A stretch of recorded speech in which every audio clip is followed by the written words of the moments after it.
Bonjour, bonsoir. Na air oyo, ça dépend ya air oyo, bozali kolanda biso na kati ya chaîne na biso Ediba TV Mwana Congo.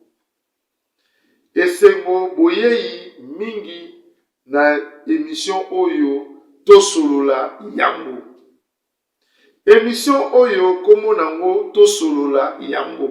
Ezali émission moko édifiant. Ezali émission moko oyo ezali koteya ngai na yo. Oyo ezali kolakisa biso lolenge nini tokoki kotambola na mokili oyo ya se. Nde titre ya émission oyo tosolola yango. Chaîne na bino Ediba TV elalite na nzela ya singa tozwaki appel moko ya mama moko azali na le Congo Brazzaville. Mama oyo tokotanga kombo na yete ayeli biso lisolo moko oyo esengi ke tosolola yango ngai na yo. Ba commentaire na biso na kati ya toujours place tobengaka aimer, commenter nde place oyo tokoyeba soki mama wana tokopesa yebi yano nini. Mama oyo abota mwana be moko. Mwana ngo ya mobali. Mama atangisi mwana na ye kelasi mingi mwana a se retrouver tina université ya Marie Ngwabi. Bandeko balandi tosolola yango. Bolanda biso mingi na bokebi. Tolobi bien émission oyo ezali émission édifiant. Émission ezali ko édifier ngai na yo na bandeko nyonso. Bonsoir, vraiment temps ya ko s'abonner, ko partager vraiment et ko sala biso malamu mingi. Tozona no spot publicitaire oyo et bongo tozonga na plateau na biso. Ngai komo na ngai papa Franco na bumeli na maladi ya miso kufaki ngai panda 8 ans na tamboli ba l'hôpital ya ndenge na capitale ya Kisasa oyo biso nyonso toyebi hôpital ya minene solution moko ezomaki te bakumbi ngai voir même te na ba église ya ndenge solution eza te kobima na ngai libanda il faut bakumba ngai donc ko samu to asimba ngai moyen na bouger ezate boyibi pasi ya miso na yango ndeko na ngai azaka na Hollande yende mutu atindaki ngai na clinique ya Misunga eko koma na kati na clinique ya Misunga lokola azwaki misunga na sango ke kuna nzambe aza komonisama loboko na nzambe eza kuna nde na yaki okoma na misunga bango moko pe bakolo misunga babondelaka nzambe makasi lisusu pe na baninganga nyonso bazali kati na esika oyo nde baye kosimba ngai na baopération nde joie ye kokota kati na ngai parce que naye komona lumière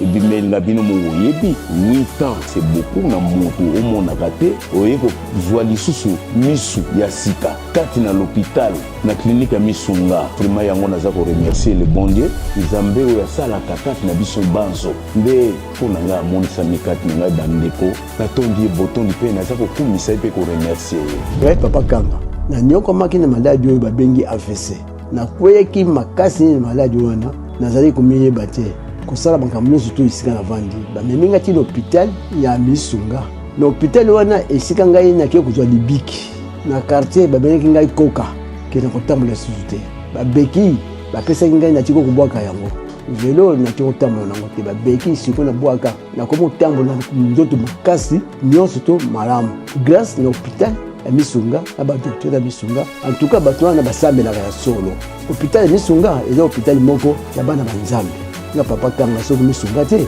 nde témoignage oyo nde nakokosala ngo te ndese nakufa kala nakomisi nzambe azala na bango mpe apesa bango makasi bakela mosika mpo na hôpital tozali mpe na homme de veya mpo na baparent oyo bazali néglige awa na RDC wifi ofele déjeuner ofele courant kutu ekatanaka jamais bokovivre kaka lokola na poto na Misunga santé na yo d'abord. Bandeko balandi tozongi na kati ya émission na biso tosolola yango oyo ekoedifie ngai na yo. Mama na biso oyo alobi ke tokabula likambo oyo ensemble. Mama abota mwana na ye be moko ya mobali. Atangisi mwana na ye na ba université, mwana silisi, mwana zui mosala na société moko en place na Brazzaville ya malamu. Mwana sombeli mama na ye ndako, ye moko asombi ndako, mituka azali ko changer meke. Mais ezangi eloko moko na mwana na biso oyo, mwana na biso a botité a balité. Après 5 ans ya bozui ya mwana oyo, mama na ye azongeli ye. Azongeli mwana na ye fils unique oyo ya bota. Ali mais finalement ezali nini mwana ngai? Osilisi kelasi, ozo sala mosala, ozo kozwa meya, ozo kokipe ngai, ozo kosala nyonso, mais likambo nini olingi kopesa nga bakoko te? Bandeko balandi biso na kati ya Ediba TV, Mwana Congo. Abonnez-vous et puis partagez, aimez. Place oyo esengi ko aimer, bo aimer, pe bo commenter po tokabola likambo oyo ezali kokomela mama oyo azangi moyen yango akimi na likambo oyo mbangu na kati ya Ediba TV, Mwana Congo. Yabino serviteur ndeko na bino na kombo ya Edidiba, mutu azali kokabola likambo oyo na bino. Bandeko balandi, mama propose mwana na ye mwasi, mwana ndimi ayeli ye mwasi. Apesi ye mwasi, mwana mobali abali mwasi na ye, ahonore ye, basali mariage, makambo nyonso. Mais pasi esili te, mwana mwasi akoti na ndako na libala, mais eza ko continuer toujours na bapasi ba problème eza koya ndenge na ndenge oyo kolandana na sima wana. Bango pe babalani bake kolala susu 6 ans, libala mariage eza te, libala eloko moko te. Ça fait vraiment mal, ça fait mal. Yango toye awa na likambo oyo poto kabula yango ensemble, poto yeba ndenge nini tokoki kozwa solution oyo ko répondre mama na biso ya le Congo Brazzaville. Na mosika na ye kopesa bandeko oyo bandimi ko soutenir Ediba TV de près. Pe na mosika tozali na ndeko Gypsy Mutombo Jean Mokwakela na kati ya le Congo Brazzaville. Tozali na ye moko na sima ya kamera Dino Media, mwana oyo kamera eyebi ye pe ayebi kamera makasi. Toye kopesa mbote na ndeko Eric Senda, toye kopesa mbote na James Baluba na kati ya Afrique du Sud. Toye kopesa mbote na ndeko Germando Noble Shopping. Toye kopesa mbote na ndeko Kasi Protection soki oza na besoin ya kosala eloko nyonso oza koluka shop batindela yo bagarde du corps, babansa, body guys po bacouvrir yo, bakanga babombaka eloko wana ezala toujours bien sécurisé. Okobenga ndeko Kasi Protection toujours na banimero moni ezali affiché na kati ya chaîne na biso téléviseur. Bandeko tolekana na spot publicitaire oyo ebongo tozonga na lisitwale oyo esika tokomeli. Voilà bandeko na ngai balandi, tozongi na kati ya chaîne na biso Ediba TV pe na kati émission na biso tosolola yango. Po topesa mama oyo ya le Congo Brazzaville miyano na ye, mituna na ye oyo atunaki biso. Mama mwana na ye ya mobali avandi 6 ans ya mariage na mwasi na abale oyo ye abalelaki ye. Mais mwana ya mwasi azwi toujours mabota te. Ebandi kosala susu mama pasi bandeko. Ebandi kosala susu mama pasi maman s'est décidé toujours à lukela bango lisusu solution pour ye motu ayelaki toujours mwana na ye mwasi. Donc à lukela bango lisusu solution pour te babota.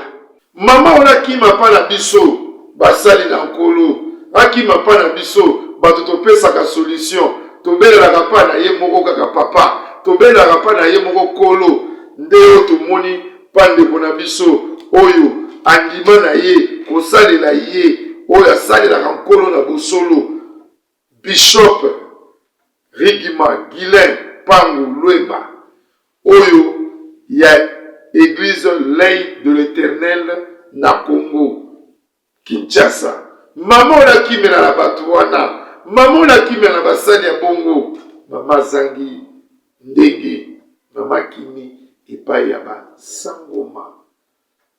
Bato oyo bayaka ko dérober bato, bato oyo bayaka ko kosa bato. Basangoma ezali banganga kisi, bandoki, bakutu joie, oyo na ezangi na maloba lolenge ya koyebisa bino mama ki kotambola esika ya mabe ole akende ata ye moko azususu kaka le belle fille na ye wana mwasi ya mwana na ye amemi ye kuna yango toye na kati ya émission na biso tosolola yango ngai na bino tosolola yango na bakommentaire mituna na bino kosala biso bien po suite nango pe ezali tosolola yango bandeko ça fait mal amemi mwana oyo pa banganga po bakende kozwa mwana babota alors nganga apesi bango maki misato nde bazongi nango mbangu na ndako po balambela mwana oyo ya mobali fils niki na ye moko ya mama wana bandeko bala ça fait mal eza nini o bato bazangi maîtrise na mokili nde omoni na lobi na bino ke émission na biso ezali émission moko édifiant eza kolakisa bato lolenge nini tokotambola mpona kobanga kotambola na mokili ya se oyo de partout au monde totambola na kobanga nkolo totambola na kobanga ce n'est pas même l'église batei te na Yidiba TV okokutana na mateya wana toza na bapasteur toza na baprophète appelez-nous na banimero bomoni ezali affiché. Amenez vos problèmes. Soko za koyoka soni likambo musoko memango na leta mabe yaka na mona kati ya Yidiba TV okuta na papa Yidiba akosakola akopesa yo conseil ba prophète baali ba pasteur baali tokopesa bino adresse place oyo émission ezali koleka. Prenez le courage bobanga te boza na makasi bobenga biso na numéro oyo ezali ko afficher na kati ya etando eneno bozali kolanda biso na télévision. Bapesi mama wana maki misatu pa sangoma pa ndoki pa nganga oyo kisi moto mabe ngala bengaka bango bato mabe badiabulu. Suivons cette spot publicitaire bongo tozongela bino tosilisa likambo oyo ngai na bino tosolola yango tosolola yango toleka na spot publicitaire. C'est un locataire ici la race sera koufi. Parce que imaginez que vous avez un locataire au koufi balelo wapi. Mame BRDC construction osambi na nyongo batongi pe na nyongo na espace à 3 mois kaka emati.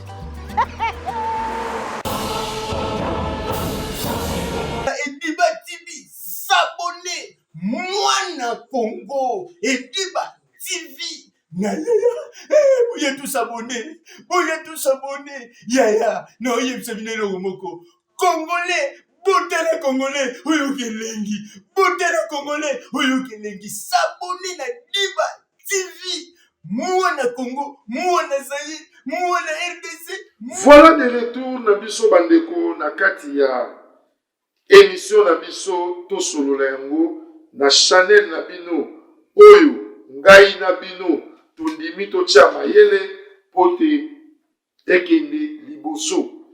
Nakopesa mbote na ndeko na biso Paul Mandiki Sepembia Bere Rouge Istandolo 1900 96 96 à 2002, CP le azalaki chef ya promotion base Bandal et Rompwengaba avec 3 stations ya service essence na gasoil.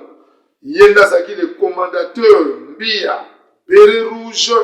Lelo akoma na ye na mikili ya poto na kati ya Canada.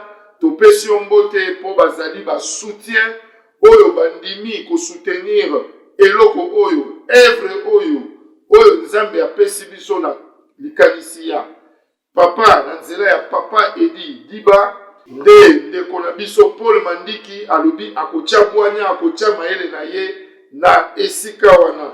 Toye kopesa lisusu mama Jacqueline Mbote oyo azali na mboka ya Belgique esika alobi ke ye pe analite akotia maboko na kati ya Ediba TV mwana ya mboka. Toye kopesa ndeko Sinfo Kabantu Mutombo na kati ya Afrique du Sud alobi ye pe analite azali toujours présent pour nous soutenir Ediba TV mwana Congo. Toye kopesa mbote na moninga na nga monene Aso Serge Kimbondo na kati ya Cape Town yalobi yazongi simate azali toujours soutien na kati ya Ediba TV mwana Congo. Baninga bandeko bosilikate ezali batu oyo bazali ba soutien ba oyo balobaki ke bakozanga te pona kotia loboko na bango na kati ya Ediba TV mwana Congo. Toye komona na musika ndeko Dove Menama président oyo azwi ache mayele loboko na ye esimbi forum asbel munene oyo ezali na kati ya Kinshasa. Toye kobenga kombo nango retrouvailles des anciens de Mongafula esimbami na numéro 1 na bango président Dove Menama ye Nathalie nyoso ezali na kati kuna.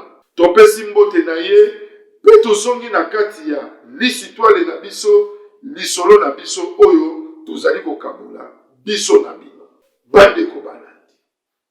Mama oyo ayeli mwana na ye maki misato mwana leli maki na nsima ya kolia ya maki mwana asangani na mwasi na ye ndenge bavandaka mwasi azwi zemi akumbi zemi oyo esali mibu 14 mois.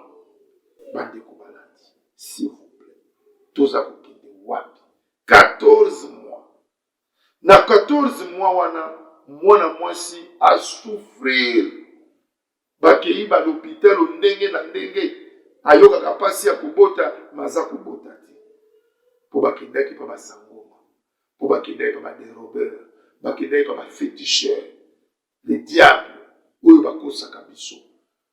Alors toye kozonga na mosika ndeko na bino na kati ya Ediba TV papa Edi Diba alobi kombo ya émission ezali tosolola yango nde nalobi tosolola yango sikoyo na bakomateur botala esika tokomi mwana mwasi oyo ndenge azali kosouffrir mwana ya mwasi oyo ndenge azali komona pasi pe esili te na kobota aboti pe mwana mwasi mwana mwa akinda kobota aboti pe mwana moko oyo ya mobali oyo diabulu wana asenkarne na kati na bango mpona kokontinue kopesa bango toujours vie ya pasi.